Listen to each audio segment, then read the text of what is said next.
Welcome to the Crypto Podcast. You can find all our episodes on thecryptopodcast.org. My guest is a leading voice in Web3 funding, transforming capital allocation as a managing director of Gitcoin Labs to drive financial returns for ecosystems and builders while ensuring long-term sustainable growth. She specializes in designing multi-layered funding strategies that support every stage of a project's lifecycle. Quadratic funding for onboarding, retroactive funding for retention, and direct grants for scaling, empowering interior ecosystem participants to achieve more. From Washington, D.C., please welcome Meg Lister. Thank you so much for having me, Ryan. Thank you for the introduction. Yeah, no problem at all. No problem at all. So, this is interesting. But I want to learn a little bit about Meg first. How does you get into, I suppose, your blockchain journey and how you got into everything that you're doing?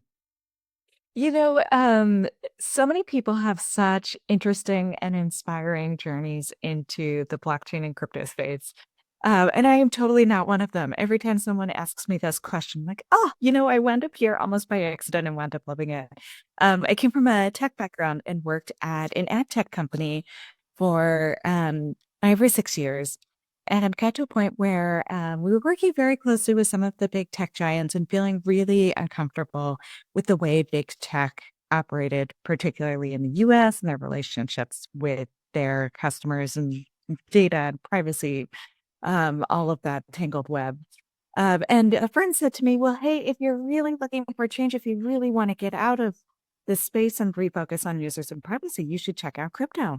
And so I did, and was very lucky to find an organization called Flipside Crypto, where I built and led the product team and launched their data analytics product for 2.5 years. So Gitcoin right now only works with organizations that are EVM compatible.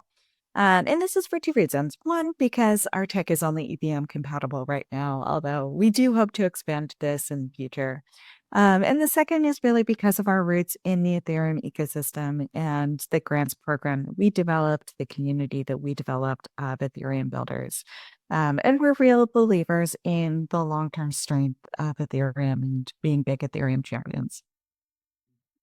So one of the things that I saw on your LinkedIn profile, because I go through a lot of different things, is bringing Web3 tech to Web2 masses. You might explain that to me. Yeah. I think one of the things that we talk about a lot as Web3 builders is that we're building something that's so cool, it's so revolutionary and so innovative. And that's all true and that's all totally amazing. But right now, what we're building is really only reaching a small bubble of people who have already been onboarded into Web3, who hold crypto or have experience navigating the blockchain. And in order for this revolutionary and innovative tech to really have an impact, we need to find ways to bridge that gap, whether it's through more seamless onboarding, better integrations with existing tech or providers that people use. Um, and the role that Gitcoin really plays here is helping the what we think are the flagship ecosystems that will achieve that adoption, helping them grow and be successful, and bringing game-changing apps into their ecosystems through successful grants programs. So when people are applying for the grants, they're coming through, how do you kind of validate them? Because it's a kind of a dark space out there as well. There's some brilliant things happening, but it was kind of my reasoning behind the crypto, because I've got a lot of different podcasts. It was like I was seeing there was so many people that were getting caught. And it's great that you're supporting those that are good and making good in the world, but how do you actually navigate the minefield out there? Yeah, it is quite a minefield, and it's made more complicated too by the fact that there is so much emphasis on anonymity and privacy. Um, One of the things that we do is we comply with all um, government regulations, and we perform KYC and KYB on anyone who receives funds through Bitcoin. And so we make sure that we are not breaking any national or international laws that way. Another thing that we've really pioneered is because our funding tools often rely on community decision making. is making sure that those community decisions accurately reflect the voices of the community rather than being focused on maybe a single individual who's spun up 100 wallets to vote. And we're fortunate enough to work with some really brilliant analysts who have developed means of Sybil detection, including a new algorithm called connection-oriented cluster matching, which does a fantastic job of identifying unique individuals in a large set of data. There was one of the things that I hadn't heard of. It's protect against Sybil attacks. Sybil. What's Sybil attacks?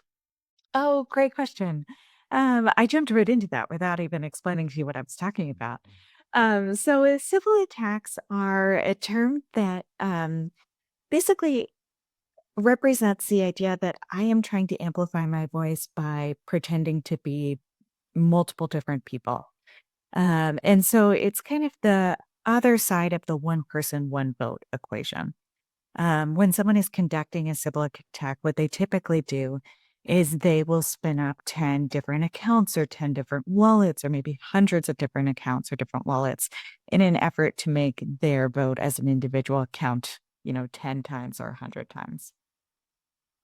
So, I mean, for those that when you're doing the funding, it's because from what I saw, it's like it's better to get 10 people that have like $1 funding as opposed to one person giving 10 or two giving $5. So is it kind of like Kickstarter kind of thing where you're hoping to tap into their audience as well, that they're reaching out to the people they know and they try to get, or is there a platform that it just goes out there and people kind of pick the projects that they're doing? How exactly does it work? Yeah, Kickstarter is a great analogy for people who are familiar with that. The idea is a little bit different in that the funding is already pledged by a sponsor. And so, for example, if I'm Gitcoin funding the Ethereum ecosystem, I could say, hey, I have a pot of $1 million that I want to give to support infrastructure tooling on Ethereum. But giving out $1 million is actually a whole lot of work. And in particular, deciding who needs that $1 million, what projects, or funding what projects will have outsized benefits on the Ethereum ecosystem. It's really impossible for a small group or for me as an individual to make those judgment calls. I have biases and I just don't have enough information about the ecosystem as a whole. And so what quadratic funding does is it puts up this pool of money and says, hey, actually, the community is going to decide how to allocate that pool of money. And so the difference with Kickstarter is really fundraising. And so you're starting from $0 and creators will, launch or publish something if they hit their goals. What this does is enable builders to keep building by continuing to allocate funds to them. And the way those funds get allocated is by these community members voting with their dollar. And so, for example, you could come in and say, hey, I'm an expert in Ethereum infrastructure, and I really need these 3 projects to succeed. I'm going to donate $1 or 2 to each of them, and that counts as your vote. And when there's funding given, is it just kind of after you do your know your customer and all that kind of stuff and relate? Is it here you go, off you go, or is there tracking afterwards? And is there a percentage taking that kind of funds future projects? Yeah, so there's different approaches to this. What we do on the Gitcoin Grants program is really focus on supporting early stage builders. And so we don't build in a lot of those like milestone based requirements because we know that we want builders to focus on building rather than jumping through hoops. And this is the kind of thing too that we're fortunate to learn from traditional grants programs, that actually introducing more reporting and more tracking doesn't always ensure better results. Um, so one thing that we do is we rely on attestations. and other types of tracking and reporting that are kind of unique to crypto. So some of our customers will say, hey, I'm going to release the first tranche of funds as soon as the round ends. And then as projects hit these on-chain metrics that we can track really easily and transparently, we'll release more funds as those metrics will hit. Other folks might say, hey, I'm going to release these funds up front, but to be eligible for another grant, I want to see attestations from users of your projects vouching on chain that these projects have had an impact or that these milestones have been completed. And just curious, because obviously a lot of people wouldn't have been able to complete their projects without the help that they're getting from you. If it's successful, is there people that have kind of said, well, you've helped me, now I'm going to put some donations into the fund to help future developers? Absolutely. Yeah. We've been really fortunate to fund a lot of large L2s or large protocols like Uniswap and 1inch in the past that have been donated back to the matching pool. We're also very lucky that some of those folks we originally funded have spun up their own grants programs, and now we're helping the people who used to receive funding from Gitcoin actually fund their own builders. Brilliant, brilliant. I mean, it's fairly massive, because I'm not sure what the current date, like just from the information I could see, 68.1 million funding 6,891 projects. Like, that's a massive number. So, it's a big organization that you're in, and the amount of funding that you've got. Yeah, absolutely. We are a pretty small organization, people-wise. We're under 20 contributors to the Gitcoin organization, but we like to think that we have an outsized impact. So I suppose it's kind of, the projects is kind of better for humanity and things like that. So I was looking at some of the ones. I'm not sure where they are, but maybe you could Citizen Wallet, and there was another one, a Glow Dollar. So I think the Citizen Wallet is kind of to make it easier, and that's something that a lot of people are trying to do, and they're saying how difficult it is, because to get the masses that they can actually start using crypto and things like that. That's kind of what that project is about? Oh, you know what? You stumped me there. Why? I should know Citizen Wallet if they're on our website.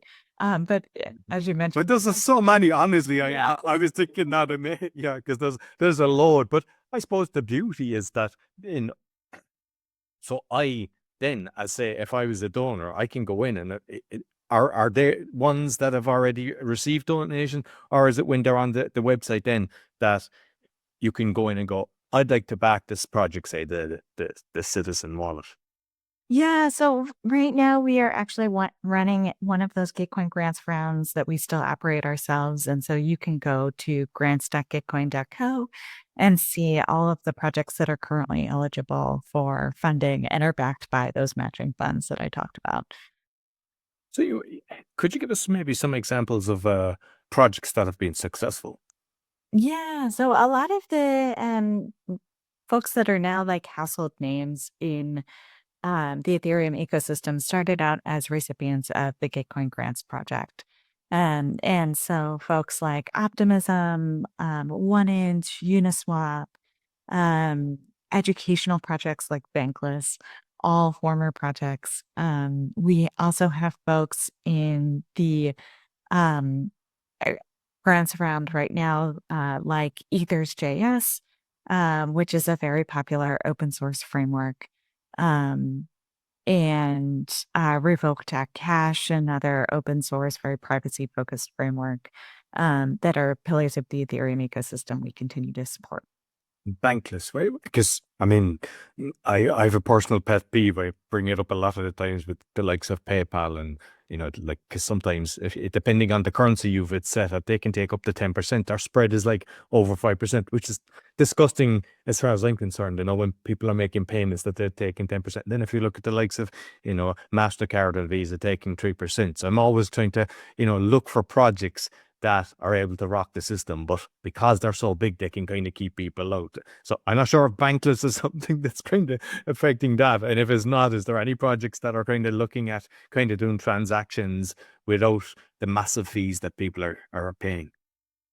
Um, yeah, I would say that are focused on supporting developer infrastructure and open source software for Ethereum. Like Ethereum is really the bedrock technology that will change the system you're talking about. And so really all of the projects that are built on top of it are trying to grow, are looking for those consumer friendly, like low fee environments.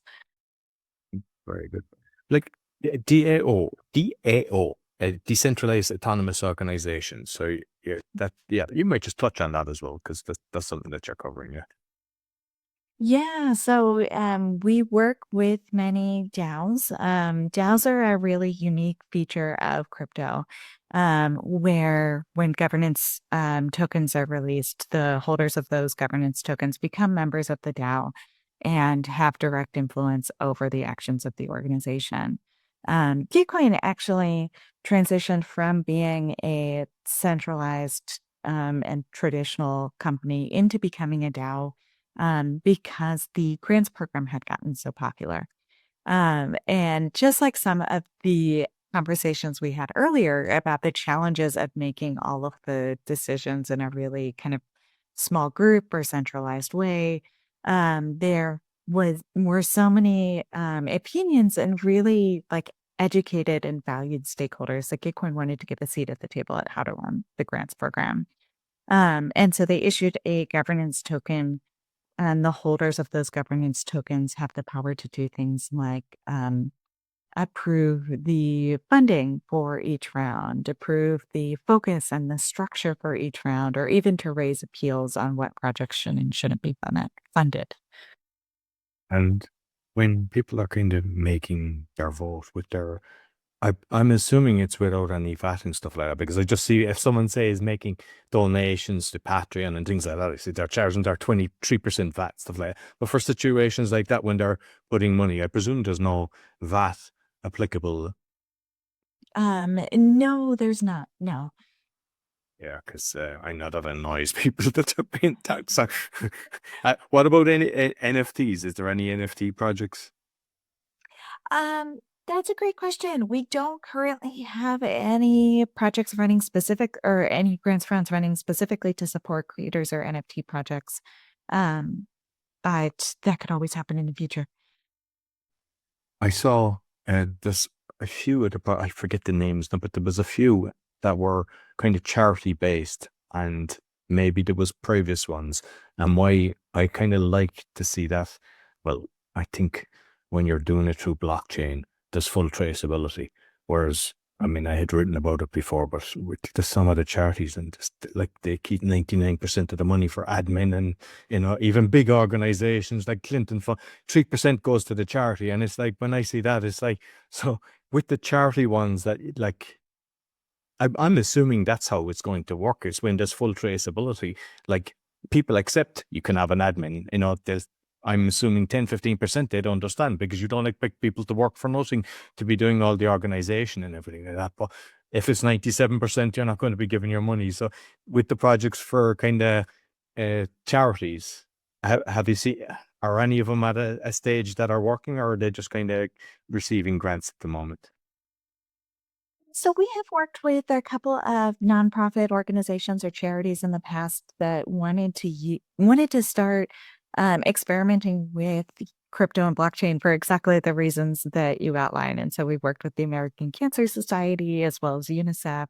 Um, when they run rounds on the blockchain, a lot of the money that they spend occurs off chain because they're large and traditional organizations. So we don't, well, we're excited to work with them and hope that like we're playing a part in transitioning them to the future that you talk about. We're not, for instance, tracking all of those transactions. And 90% of our work on a day-to-day basis is focused on the Ethereum ecosystem and Ethereum builders versus like a nonprofit or charity focus. And the matching funds, then that's based on the voting system that's kind of done with the people. That's how you determine Yep. the matching funds. Okay. So like for those that are kind of listening then, obviously perhaps somebody's got they just want the funds and help. So what's the best way that people can actually get involved with this? Yeah, so as I mentioned, we're recording at the perfect time because we just kicked off Gitcoin grants round yesterday. And by the time we publish this, it'll be going on through April 14th. So go to grants.gitcoin.co to see all of the information about the funding opportunities that are currently available, as well as some really awesome projects in the Ethereum ecosystem that you can support. It sounds fantastic, and just by looking at it, really excited. Is there anything else that you'd like to cover that we haven't discussed? No, I think we got it all in. Okay, brilliant. So, you've given the website. Is there any other contacts that where people can find you? Well, you can find Gitcoin at gitcoin.co or on all of our socials at Gitcoin. And you can find me on Twitter, on Farcaster, and most other socials at Meg Lister. Make sure I put the links both on the audio and the video. Thank you very much, Meg. Thank you so much. So that's all for the Crypto Podcast. You'll find all the episodes on thecryptopodcast.org. You'll find everything about me. Scan the QR code. You'll find me 6 podcasts, or go to roycollin.com. If you're looking for a virtual assistant, go to va.world. Be sure to give us a thumbs up, 5-star rating, subscribe, share with your friends. Until next week, take care.